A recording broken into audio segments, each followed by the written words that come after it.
வணக்கம், நான் உங்கள் ஜெயா. இன்றைக்கி நம்ம இந்த வீடியோவில் ஹைக்கூவை பற்றி பார்க்கலாம் வாங்க. ஹைக்கூ கவிதைகள்ன்றது ஜாப்பனீஸோட traditional form of unrhymed poetry. இதை 3 வரியில் இங்கிலீஷில் எழுதுவோம்.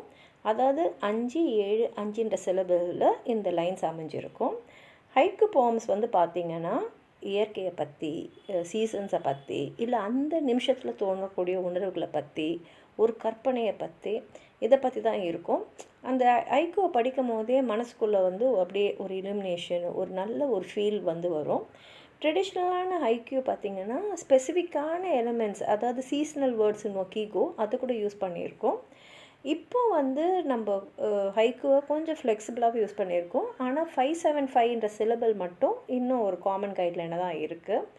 இதை ரொம்ப பிரபலப்படுத்தின போயட்ஸ்ன்னு பார்த்திங்கன்னா பாஷோவும் யோசோபூசனும் தான். இப்போ ஜாப்பனீஸில் பார்த்திங்கன்னா ஹைக்கூ ஒரே வரியில் தான், ஒரே சிங்கிள் வெர்டிக்கல் லைன். ஏன்னா ஜாப்பனீஸ் ஸ்ட்ரெயிட்டாக எழுதுவாங்க, ஹாரிசான்டலாக எழுத மாட்டாங்க, சிங்கிள் வெர்டிக்கல் லைனில் அமைஞ்சிருக்கும்.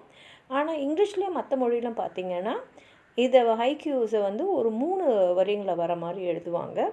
இதுக்கு எக்ஸாம்பிள் பார்த்திங்கன்னா ஃபிலிப் ஆப்பிள்மேனோட 3 ஹைக்கூ 2 டாங்கா, ராபர்ட் ஹாஸோடைய after the gentle poet Kobayashi Issa, அப்புறம் 20th செஞ்சுரியில் நிறைய இமேஜஸ் போயட், குறிப்பாக இஸ்ரா பவுண்டை சொல்லலாம்.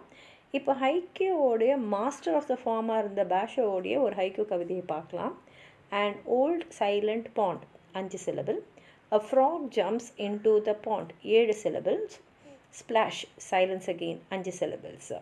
ஸோ அவர் ஜாப்பனீஸ் தான் எழுதியிருக்காரு. இது ஆங்கிலத்தில் மொழிபெயர்த்து அதே வடிவத்தில், அதாவது இந்த 3 வரியில் 5, 7, 5ன்ற சிலபஸில் இவங்க அதை ட்ரான்ஸ்லேட் பண்ணியிருக்காங்க. உங்களுக்கு எதாவது சொல்ல நினச்சிங்கன்னா கீழே இருக்கிற கமெண்ட் பாக்ஸில் எழுதுங்க. இந்த வீடியோவை லைக் பண்ணுங்கள், உங்கள் ஃப்ரெண்ட்ஸோடு ஷேர் பண்ணுங்கள். சப்ஸ்கிரைப் பண்ணாதவங்க ப்ளீஸ் சப்ஸ்கிரைப் பண்ணி சப்போர்ட் பண்ணுங்கள். நன்றி.